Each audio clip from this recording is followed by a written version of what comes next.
So Donald Trump won the election, and the whole world is in disbelief. This is something we thought would never happen. Now people are really scared. Not just Muslims, but the Latino community, the black community, even the white community. Everybody's scared. How can someone so underqualified and so openly racist and misogynistic and xenophobic, someone who we all thought represented a small minority, now get the keys to the White House and become the most powerful man in the world? It's shocking, right? Actually, no. There's something deeper in this. So before you freak out wanting to change your Muslim name, to get rid of your hijab, or to shave your beard, or remove your Muslim identity, just hear me out.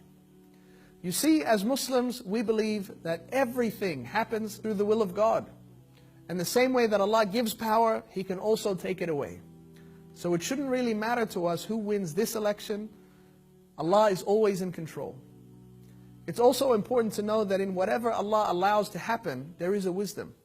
There isn't a coincidence. So this happened for a reason. And I don't know about you, but I feel like there was a major warning sign in this for us to make a change in our lives. To stop being complacent and to start being forces of good in the world.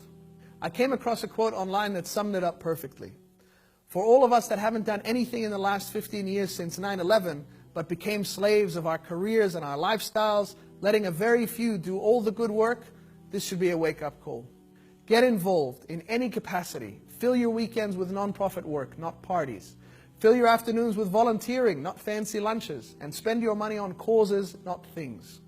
Support those around you who actually do the work, because our lives are passing us by.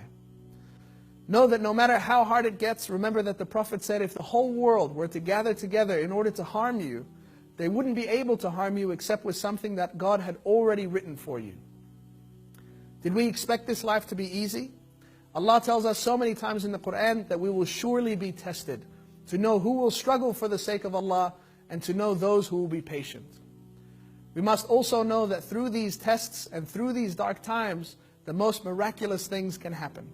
Only if we trust Allah and we keep working.